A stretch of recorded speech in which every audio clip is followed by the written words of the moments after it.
السلام علیکم ورحمۃ اللہ وبرکاتہ۔ پیارے بچوں، آج ہم جانیں گے دال اور را کے بارے میں کہ وہ دوسرے حرف سے کیسے ملتا ہے۔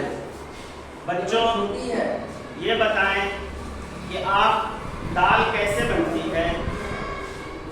Very good. دال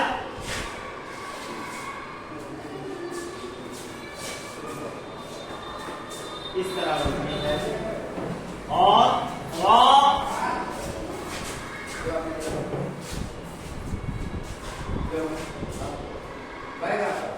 اس طرح بنتا ہے۔ اچھا، دال کے اوپر آپ لوگوں کو تو معلوم ہے، اس سے پہلے بتایا گیا تھا کہ دال کے اوپر اگر نقطہ دے دیا جائے، ایک نقطہ لگا دیا جائے، کیا ہو جائے گا؟ دال۔ اگر را کے اوپر ایک نقطہ لگا دیا جائے، یہ کیا ہو جائے گا؟ زا۔ آپ لوگوں کو تو معلوم ہے۔ اچھا، باقی جو حروف ہے، حروف تہجید الف سے لے کر یا تک حروف جو ہیں وہ ان کی ملاوٹ کی 3 شکلیں ہیں۔ شروع کی شکل، بیچ کی شکل۔ شروع میں جب بھی ملے گا، مثال کے طور پہ ایک حرف لے لیتے ہیں بیچ سے، جیسے ہا۔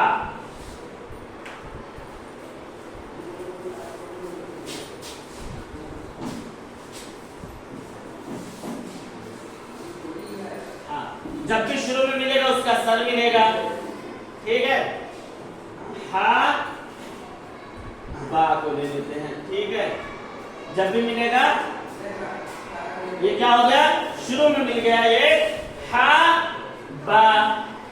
اسی طریقے سے با ہا لے لیتے ہیں، ٹھیک ہے؟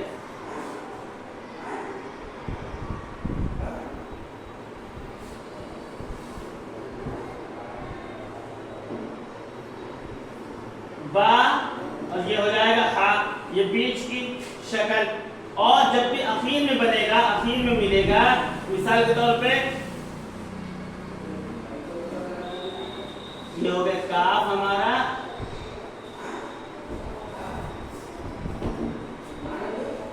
تھوڑا چھوٹا بن گیا ہے، کاف اور یہ ہا، کاف ہا۔ دیکھیے یہ شروع کی شکل ہے، یہ بیچ کی شکل ہے، اور یہ اخیر میں، جب بھی اخیر میں بنے گا، جب بھی ملے گا اخیر میں، یہ پورا لکھا جائے گا۔ شروع میں ملے گا اس کا شروع والا سر لکھا جائے گا، اور اخیر میں یہ پورے قاعدے میں جو ہے جب بھی حرف ملیں گے وہ 3 طریقے ہوتے ہیں، لیکن 6 حرف ایسے ہیں جن میں ایک طریقہ ہوتا ہے ملنے کا۔ وہ بھی کیسے ملے گا؟ اخیر میں ملے گا، شروع میں وہ نہیں ملتا ہے۔ وہ کون کون سے حروف ہیں؟ الف، دال، ذال، را، زا اور واو۔ یہ 6 حروف ایسے ہیں جو اخیر میں ملتے ہیں، بیچ میں نہیں ملتے ہیں۔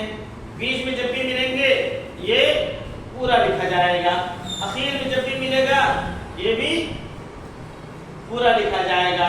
سمجھ میں آ گئی بات؟ لیکن یہ شروع میں ملتے نہیں ہیں۔ جیسے ہا، ہا کی مثال دی گئی تو ہا ہی لکھ دیتے ہیں، ہا دال۔ یہ کیا ہو گیا؟ ہا دال۔ اگر اس کے اوپر اگر ہم ایک نقطہ لگا دیں گے یہ کیا ہو جائے گا؟ دال۔ اسی طریقے سے جیم، را، یہ کیا ہو جائے گا؟ جیم، را، جیم، را۔